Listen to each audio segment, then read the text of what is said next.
At least some people should be thankful they were even invited, my sister said, smiling as she lifted her glass. Especially when they didn't pay. The table laughed. Not loudly. Just enough. Enough to make it clear I was the joke. I didn't argue. I didn't defend myself. I didn't even look at her. I just stood up, adjusted my jacket, and walked out of the private dining room without finishing my meal. Behind me, someone muttered, "Sensitive much?" Another voice, my brother-in-law, added, "If you can't handle it, don't show up." I kept walking. Because reacting in that moment would have made me exactly what they thought I was. Small. What they didn't realize was that the private dining room, the curated menu, and the $5,200 bill already running on that table weren't arranged by my sister. Or her husband. Or anyone sitting there laughing. They were arranged by me. And as I stepped out into the quiet hallway, I pulled out my phone and made a single call. "Cancel the account authorization," I said calmly. "Effective immediately." Pause. Then, "Are you sure, sir? The guests are still dining." "I'm aware," I replied. "Also remove my name from the reservation and update billing to the host on record." Another pause. "Understood." I ended the call and slipped my phone back into my pocket. Inside that room they were still laughing. For about 3 more minutes. Then the manager walked in. And everything changed. "My name is Aaron Hale. I'm 36 and I've spent most of my life learning a simple rule most people only understand too late. If you let people define your value, they will always choose the version of you that benefits them most. To my family, I was the quiet one.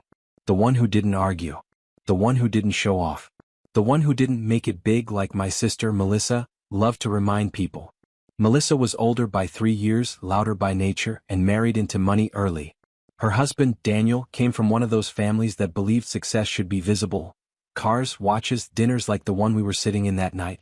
They liked appearances. I preferred control. So I kept things simple. Modest clothes. Old car. Minimal conversation at gatherings where every word felt like it was being measured for social ranking. They took that simplicity and translated it into failure. I never corrected them. Not when Melissa joked that I was still figuring things out. Not when Daniel asked if I needed contacts to get into better work. Not even when they assumed I was barely covering my own bills.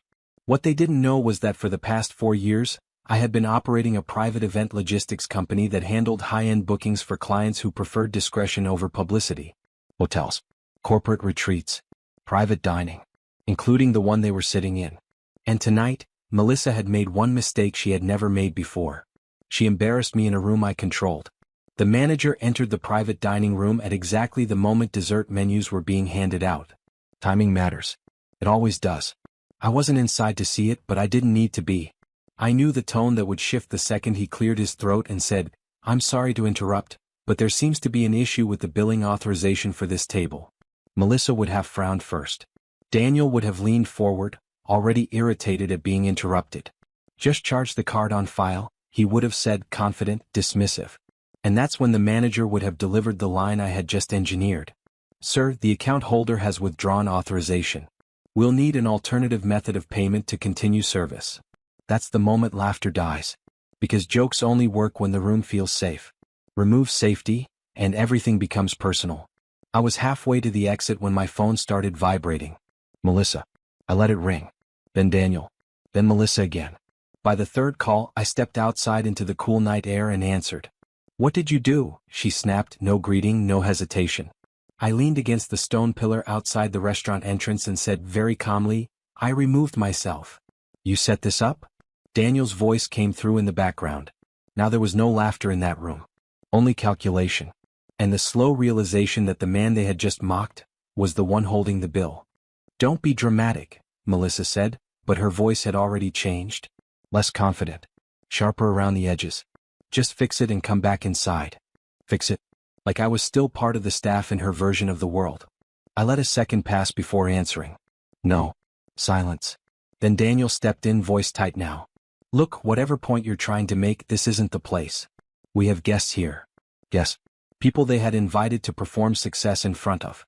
I glanced through the glass doors. I could see the table now. 8 people. Crystal glasses. White linen. The kind of room designed to make people feel important.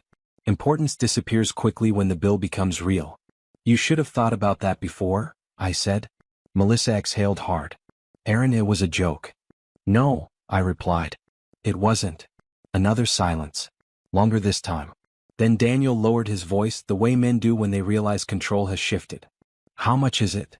5,200 and change, I said. I heard someone at the table ask, is everything okay? Daniel covered the phone and muttered something I couldn't make out. Then back to me, fine. I'll handle it.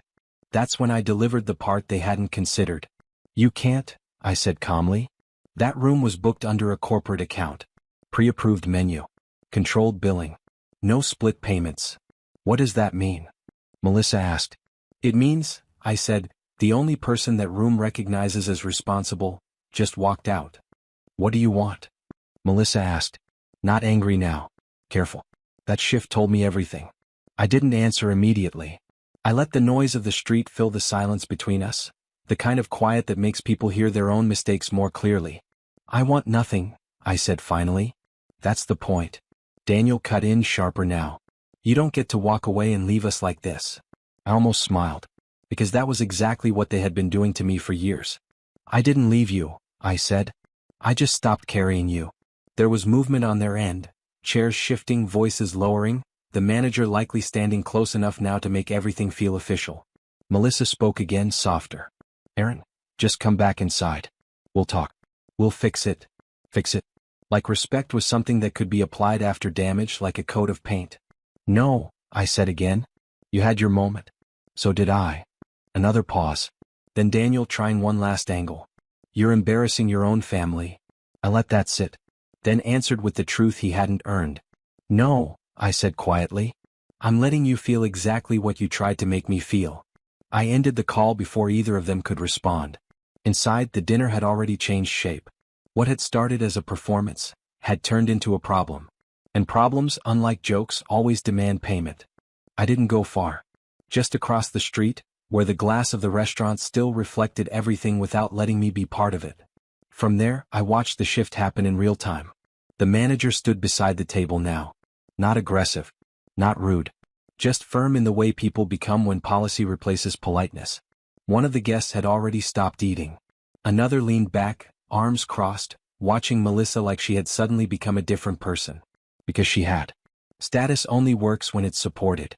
Without it, it collapses fast. My phone buzzed again. This time it wasn't Melissa. It was the restaurant. Mr. Hale, the manager said, voice measured. They're asking if there's any way to reinstate the authorization. There it was. Not anger. Not mockery. Request. I looked back through the glass.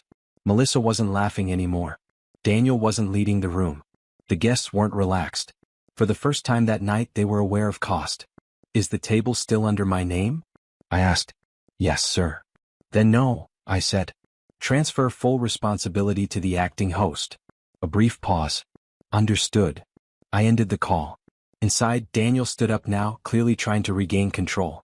He spoke to the manager, gesturing slightly too much. One of the guests checked their phone.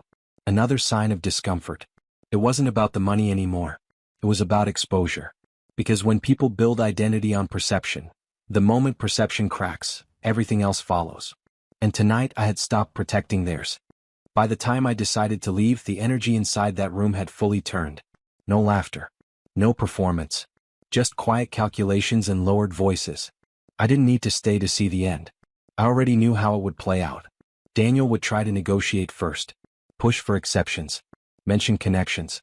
Offer to settle later. The manager would stay polite but firm. Policy doesn't bend for tone, it follows structure. Then someone at that table would do the one thing people always do when status slips. They would start distancing themselves. Actually, I didn't order much. I thought this was already handled. I can transfer my part. That's how rooms like that fracture. Not loudly. Strategically. My phone buzzed once more just as I reached my car. Melissa. I answered this time. Not because I needed to. Because I wanted to hear it. Her voice came through softer than I had ever heard it. They're all looking at me like this is my fault. I unlocked my car but didn't get in. For once, I said calmly, it is. Silence. Then quietly, why are you doing this to me? That question lingered in the air longer than anything she had said all night. Because it revealed something deeper than arrogance. It revealed expectation.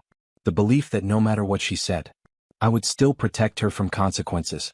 I closed my eyes for a second, then answered. I'm not doing anything to you, I said. I just stopped doing everything for you. And this time when I ended the call, I didn't look back. The next morning Melissa called again. No attitude. No performance. Just quiet. I paid it, she said. I was in my office, reviewing a booking request twice the size of the dinner from the night before. Different clients. Different tone. People who understood the difference between hosting and posturing. Good, I replied. Pause. Then, you humiliated me. I leaned back in my chair, letting that sit for a moment before answering. No, I said.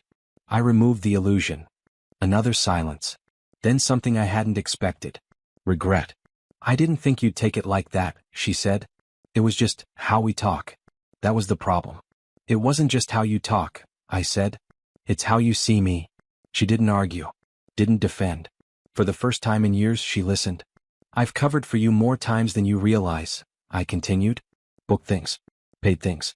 Fixed things. Stayed quiet so you could feel bigger in rooms like that. And now, she asked softly. Now, I said, you get to feel exactly what those rooms are without me. Another pause. Then, almost a whisper, are you done with me? I looked out at the city, at the people moving through their own versions of importance. No, I said. I'm just done being invisible. I ended the call and went back to work.